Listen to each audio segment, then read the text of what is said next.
Hey, I'm Joey. And I'm Dana. Welcome to Car Chats. Spicy Bites edition. It's been a bit since we've done a more personal update in an episode of Car Chats, and so we're going to do that today in a Hot Ones style episode. We'll be eating spicy tofu bites and asking each other medium to mild questions. All these questions will be new to us as my lovely wife prepared them for us. We hope you enjoy this episode, and we'll include the recipe for the spicy tofu bites in the description in case you'd like to cook while you watch. We'll see how well we tolerate the hotness today.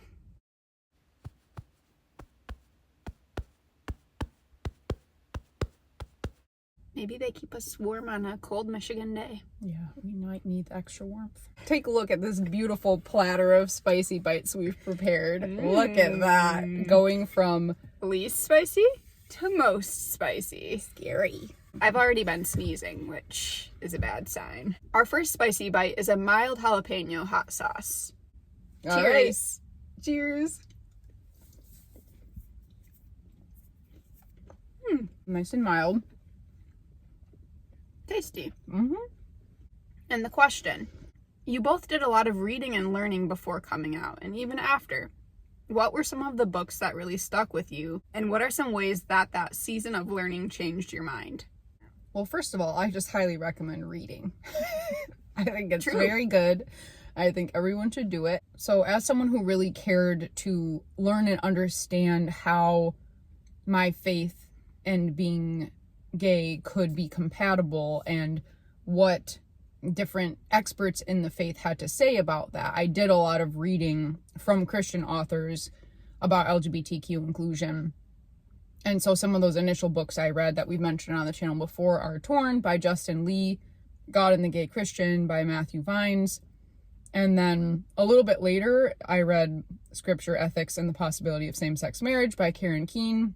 And that one has been really foundational and formational for my thoughts about faith and LGBTQ inclusion, and is one that I recommend to people to read if they want to understand how I think about it in a pretty good summary. Like, I'm not going to agree with every single point perfectly, of course, but that pretty much encapsulates how I think about that today. But all of those books were also paired with many other different authors and learning. So I was reading a lot of Brene Brown at the time, learning and listening from Austin Channing Brown.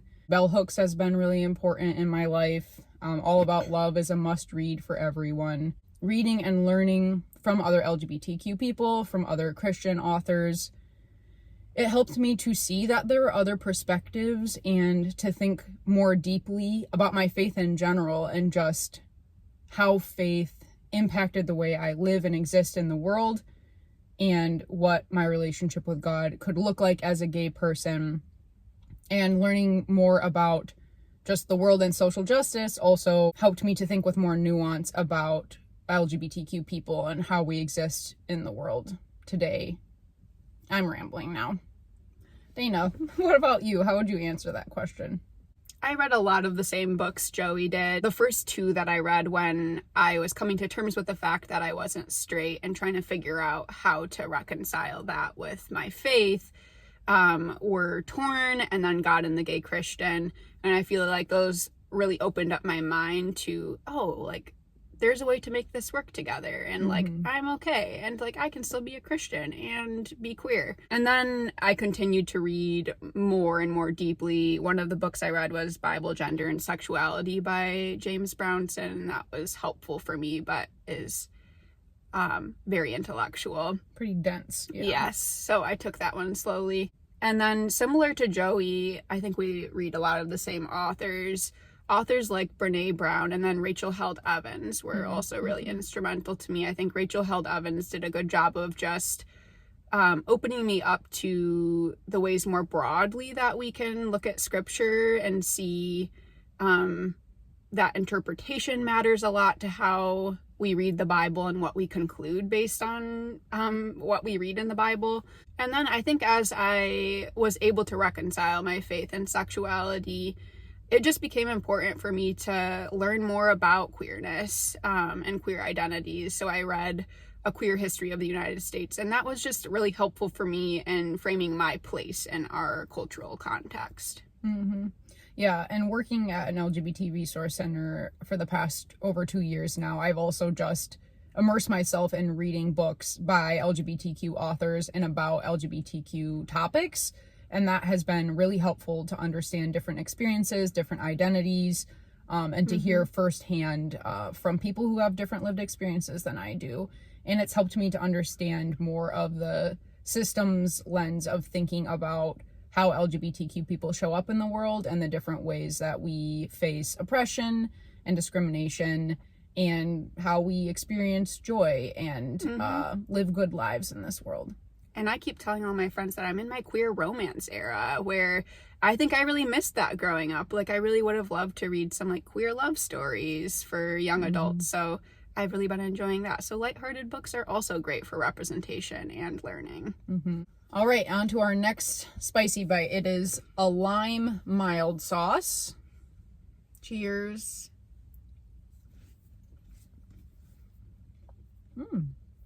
Taste the lime. I like it. Maybe a tiny bit more bite than the other one, but pretty mild. So far, so good. Sorry for anyone who doesn't like chewing noises. This is where our mediocre audio quality comes in handy. All right, Dana, who was one of your first celebrity or fictional character crushes? Funny story.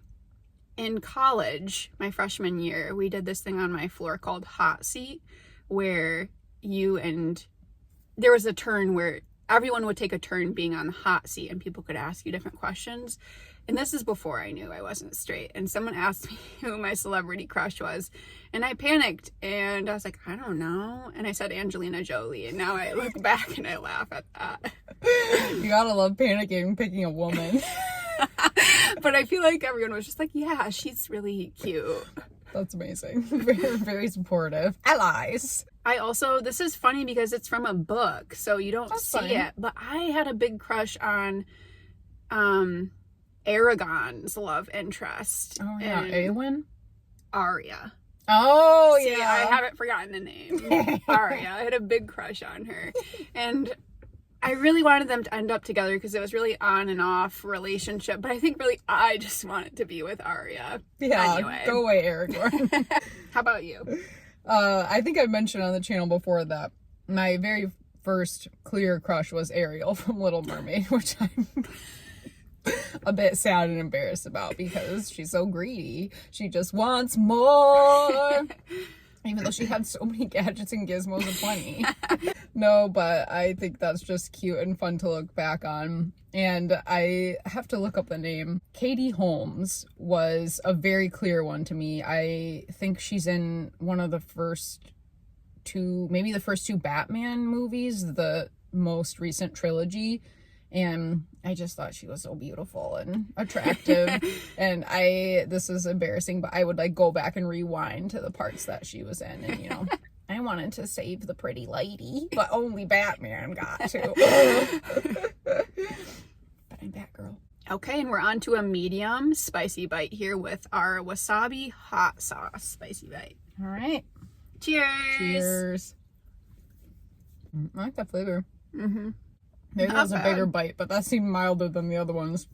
Not bad. Yeah. It grew a tiny bit, but nothing much. They're really not challenging us yet. Famous last words. Okay, next question. What is an LGBTQ moment in history or older LGBTQ person that inspires you? Well, so many, first of all. I think the more that you learn about LGBTQ history in the US and beyond, the more empowering and just good it feels to be a queer person in the world. We have so many amazing people who have gone before us and fought for our rights and for our place in society, even when we shouldn't have to do that. I've taken a couple classes at the university I work at recently, and in learning more about LGBTQ history in the US, I think I often just am reminded of how much I respect and am grateful for the work of people who put their bodies on the line to get us where we're at today. And that feels so far away, but it really wasn't that long ago. And I think of people like Marsha P. Johnson and Sylvia Rivera who are doing so much of that on the ground work. Mm-hmm. And even though they were facing poverty and oppression and discrimination, both racially and as queer women in the United States, that they were also so bold and true to themselves in how they lived their lives. And we owe them so much. I think in my life I've had a few queer adults, family members and beyond, who I haven't even necessarily had the closest relationships with, but just them living their lives and being authentic to who they are has been really inspiring to me. I think even a generation up, it was a lot harder in many ways to come out and be out. And so seeing people who have gone before me and done that, even at older ages than I did, coming out at 25, I know people who came out in their 30s and their 40s and their 50s. And I feel very grateful for those people who went before us and even faced harder circumstances than I did. And all of those things help to push the public consciousness forward in normalizing and accepting queer people in our lives. Well, Joey really stole much of what I thought of immediately, which is the fact that we know trans women of color really led the charge for queer rights in the United States. I did recently watch the Netflix film about Rustin as well, and was really inspired. I didn't know that story and the role that he played in the civil rights movement in the United States. So I think those folks who had such intersectional identities, oppressed identities, and still lived bravely and authentically are really inspiring to me. I think that both of us reflect a lot on how much privilege we have as white, cis, gay, and bi people who grew up in a middle to upper class family. We have a lot of privilege and we are very protected in so many ways. Therefore, it's even more important to learn from the past and to listen to voices of people who experience more marginalization than we do and elevate their needs and work to end their oppression, because none of us are free until all of us are free. All right, we're on to a bourbon hot sauce, medium heat from New Orleans. I'm gonna take this more dark colored one. It's the one that smelled like banana. It tastes like banana too. I don't know if you're doing bourbon right if it smells like banana. That's not my favorite. It's like a banana. It's again not spicy, but banana. All right. Once you were aware that you were gay, bi, what's a moment you looked back on and thought, oh yeah, I should have known? This is embarrassing to say. But I was an athlete in high school, and I can think back to countless like opposing team players who I had crushes on, or teammates, to clarify too. But you know, when you just like really want to impress someone or like be extra funny or cool around someone, I definitely had that. I definitely had a type, and that was athletes. And so it really showed itself in sports for me. That makes sense. I definitely think it's looking back at the very clear crushes I had that I couldn't identify at the time as crushes, but I was like acting a fool trying to impress people and like be my funniest self, trying to like show off and do impressive things and act the class clown or whatever to get someone's attention or like impress someone who I liked and wanted to like me back, but still not being able to tell it was a crush. See, that was me, but just with athletic stuff. I specifically remember doing warm-ups for a sport and like jumping really high, thinking I was impressive. Also, I think just a general fascination with women in shows and movies. Like, the people I paid attention to in movies, books, etc., media were women. Those were the people I was invested in. Ariel! Okay, we're moving on to our first hot spicy bite. Ooh. It's a hot sauce from Laos. All right. Cheers. Cheers. I'm not getting much. Apparently we should have been a little more We need generous more with our sauce. coating. It was good. There's but a note of heat. Not so hot. Not so hot. A little bit on my tongue. All right. Next question. There are a lot of stereotypes of LGBTQ people. What is a stereotype that you think is simply false? What is a stereotype that you think has a kernel of truth? I think that's a tricky question because I do think that a lot of stereotypes have a grain of truth in them because you can basically find any person who has that trait, right? Mm-hmm. Then there are stereotypes that are just really bad and maybe more than stereotypes, but tropes and things used to create folk devils out of entire groups of people. So one I can think of that's really sad is like the idea that queer people are like inherently predatory or try to like influence children in a way to like cause them to become queer.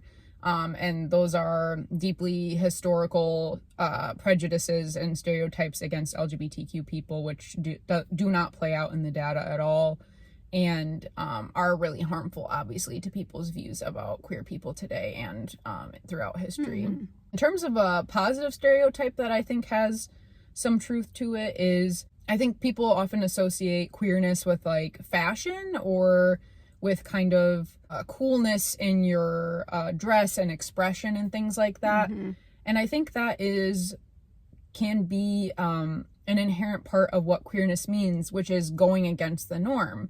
So having unique style or not being afraid to express ourselves in our clothes or in our makeup or lack thereof. Like there's a lot of different avenues of expression in fashion and beyond that I think queer people are sometimes more likely or more able to embrace because they've embraced the truth about themselves, which is that they're different from the average person, so to speak. And so they might be more willing to express those things. And I do think that can mean that LGBTQ people can be kind of trendsetters in fashion or design and those types of things. What about you? A negative one that comes to mind right away that I think I had thought when I was young is like queer people sleep around all the time. I don't know where that comes from exactly. And I think because people who have a problem with queer people really boil that problem down to sex. And so they're making it a big thing. Yeah. But anyway, negative stereotype, not true. A positive one, I think, is the stereotype that like queer folks attract queer friends or queer people. And I think that there is some truth to that. Like looking back, my closest high school friends are also queer. And even though they weren't out at the time. Yeah, even though none of us were out at the time. And I think there is a degree to which maybe folks do gravitate towards each other, even when they don't know they're queer. And then there's definitely some truth in like wanting to maintain queer friendships, because there's just a level of understanding and acceptance we know there's there within queer communities.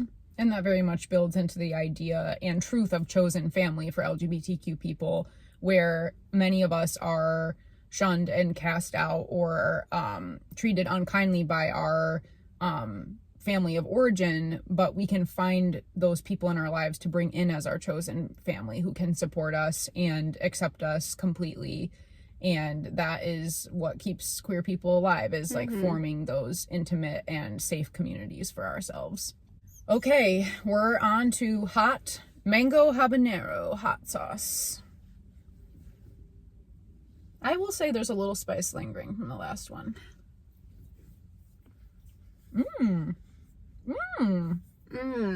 That's nice. I like that flavor. That one's got some more kick. Ooh. Okay, that's the first one. My nose is feeling a little tingle. There's a little dancing on the tongue. Something. Do. What's your favorite queer music? Well, everyone loves some Charlie XCX and Chappell Roan right now. Both of them were in my Spotify Wrapped this year. Nice. I don't know if they capture me, though, necessarily. They're just fun bops. Right now. Oh, I can't not mention Spencer LaJoy, who was my number 2 artist on Spotify Wrapped. Nice.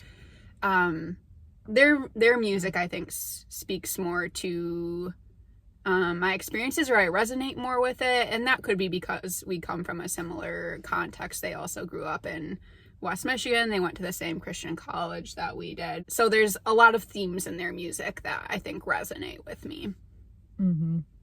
One of the first queer artists I listened to after coming out was Katie Pruitt. Mm-hmm. And she's kind of like a country, rocky, folksy singer.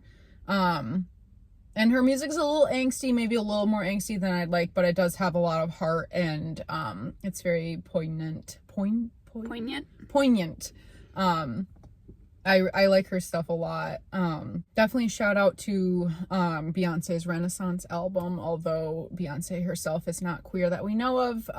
That album is such an ode to house music and dance music, and so many of those originated from the ballroom scene, and so many of those like formative Black artists and other queer artists of color who really helped create those genres of music. I remember Joey introducing me to Spencer LaJoy's first albums, and when I learned from Joey it was about a breakup of a queer relationship, I thought, queer relationship. I gotta hear about that. I thought of one more. Sam Smith. I'm obsessed with their Tiny Desk. If you haven't heard it, you really should give it a listen. What? Go and give it a listen. You should really go and give it a listen. That spice is still lingering. Yeah, my eyes are a little pink. That's just from laughing, I think. Yeah, you're probably right. A little pink. We've got a hot habanero sauce from Spain. Bing. Yummy. Not too hot. Pleasant. There's a little more. It's lingering. Yeah, similar to the other one. I like. Just a little sizzle on the tongue, you know? I am sniffling, so that must mean something. Something's working. If someone you know is going to have kids, what advice would you give them about how to raise kids in a LGBTQ affirming way? Well, the first thing I think about is just normalizing LGBTQ people and identities. We know from experts that it's not about having one long conversation with your child. That's usually used in the context of like sex education, which would be relevant to this conversation, but that it's more important to have 100 1-minute conversations with your kids. And I think the same type of strategy could be used to think about sharing with your kids about LGBTQ people. I think that's as simple as introducing your kids to LGBTQ people from the time they're born and through your life. I hope you have LGBTQ friends and loved ones in your life who can be part of your kids' lives. And it's really as simple as that. Yeah. I know. I don't have much more to add to. I just thought, like, there's lots of queer authors or, like, storybooks about queer characters that are a good way to introduce it to your kids, too, especially if, like, you don't have close people in your life who are queer. Leaving space for your kids to ask questions, and when kids ask questions, normalizing them. Yeah, just making sure that you're not setting your child up for bigotry. It's really just normalizing queer people in relationships, in my opinion. I really do think, like, if you have queer couples in your lives, introduce your kids to them, because it's such a beautiful type of relationship that we have in the world for your child to be exposed to as well. Yeah. Whatever you do, do not hide LGBTQ people from your kids, and don't demonize it. Right? Nice. This is pretty obvious. Don't do that. I'd like to say I've drank no water or milk so far, even though we have both on hand. There's a little bit of spice remaining, though. Me too. In the very hot section, we have a peri-peri hot sauce. Very hot. Very hot. Ooh, you took the extra spiced one. Ooh, a little bite in the sniff. Much more. Honestly, I thought the last one was more spicy. Yeah. That's nice. I like that, the flavor of that a lot. That's good. Want to split that one? Oh, sure. All right. We know that queerness isn't caused by things in your childhood, but if you had to pick a cause, what are you crediting it to? For example, my wife likes to blame the fact that her parents allowed her to watch Modern Family on her becoming queer. Thanks, Mitch and Cam. I think our parents taught me to be a granola queer. Really? Yeah. We were always tramping around in the woods, and I had my hiking boots and my hiking stick. I think that's gotta be it. Yeah, I think similarly I would say that it's probably just how sporty both of our parents are. They just Truly. really led the way with our family games of lightning in the driveway. And Champion. biking to the park to play $5 and up and stuff. You know, they just instilled in me that good chapstick lesbian sportiness. Totally. Granola, chapstick queers abound. Okay. The last one is a Tunisian extra hot sauce. Okay. The grand finale. Bring it on. Oh, What it do you smells think? spicy. Ding. Not much. If you came to watch us Suffer. with flaming mouths, it's not happening. It's like it's a steady low burn. Yeah. It's there, but it's not powerful. Mm-hmm. And I wouldn't say my spice tolerance is like up here. Right. So Yeah, we're not awful, but like hot Cheetos are perfect for me. So, but Yeah. this is hardly hot Cheeto level. yeah, this is maybe hot Cheeto level. This last one. All right, we're gonna have to Tasty. get the last dab, but let's answer the last question first. What is a question you would enjoy discussing with an LGBTQ person with a different identity? I could see having like really good conversations with like Ace Arrow folks. Sorry, that was mine. About relationships and just like what they want and what that looks like for them, and seeing like the ways that differs between us. I'm getting the hiccups a little bit, so something's going on. Yeah, I feel a little choked up as well. Well, Joey stole mine. I think that I would love to sit down with an ace person and talk through some of those sorts of things. Also, I think with like trans and non-binary folks, just questions around like gender and what significance does gender have, or lack of significance does it have in our lives, and what does gender expression mean to us, those sorts of things. Yeah, it's always just fun and interesting to learn from and talk with people whose experiences are slightly or very different than your own.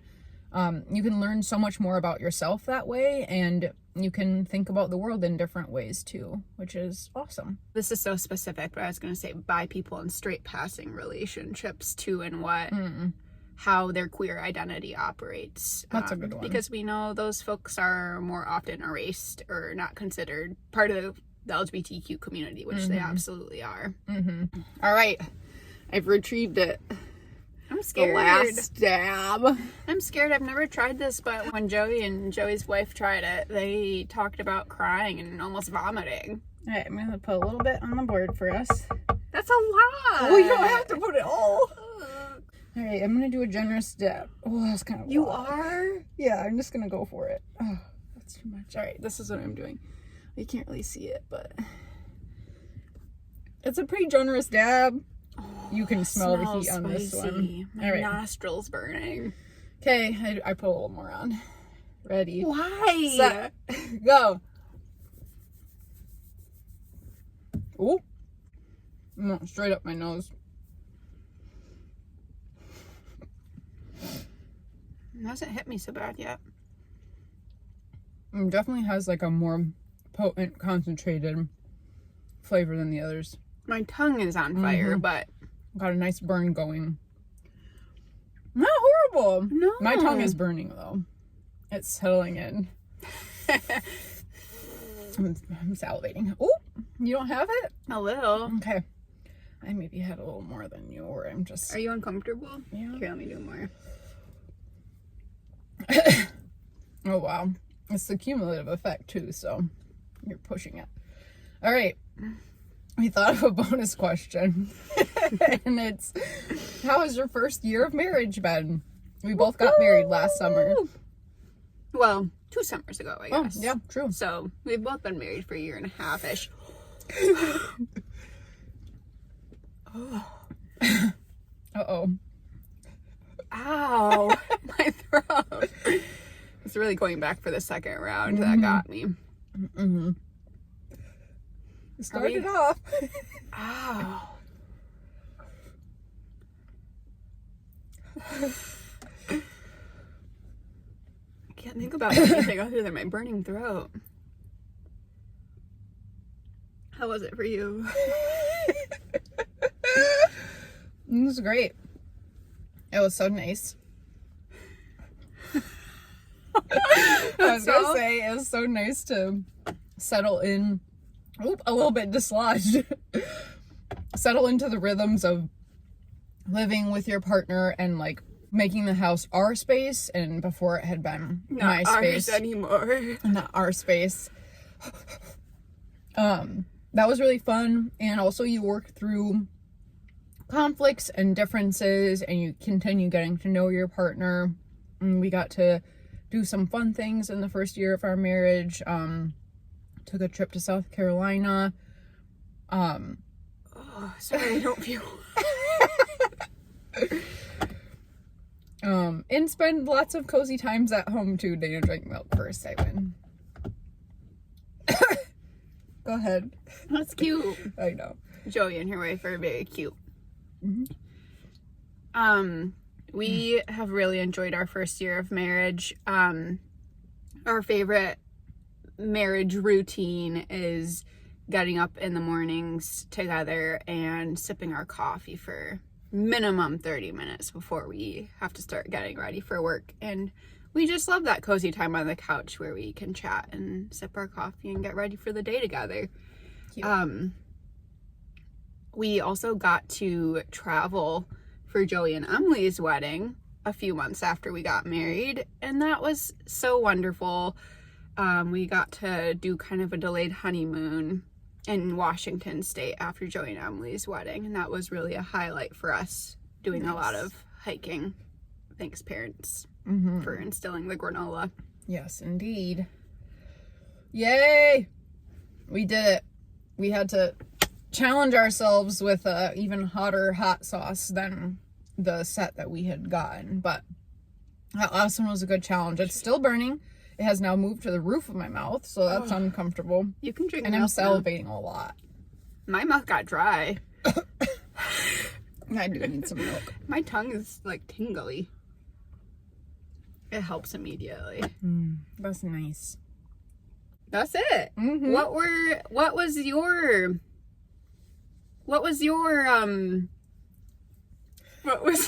queer celebrity or fictional crush? Yeah, tell us about it. We want to hear your cute little stories. It's so fun to reminisce about such things. We hope you all are doing well too. Let us know if you have any fun updates to share with us. On that note. And on that note, we hope you're staying warm, but maybe not too warm. Whatever your preference. Bye everyone. Oh. We're gonna announce what the started off with, and then we eat it, and then and then you're gonna ask the question. I eat it too? Yes. I know you wanted me to stay. Joey told me the other night she couldn't sleep because Pink Pony Club was just jamming out in her brain. It's almost impossible to sleep when it's just Pink Pony Club over and over again in your brain. That's true. Power Rangers, probably, because I was sneaking to watch that show and I had a crush on one of the lead women rangers. Was that Pink Ranger? Probably. Pink Pony Club. Pink Ranger Club. I think my parents really wanted the full set. We've got straight, gay, and bi. That's wonderful. Lovely combination. Queer siblings with a note of straight. I'm just gonna enjoy one of these by myself. Oops, I ate two. That's fine. I just realized we might use them for the last so funny.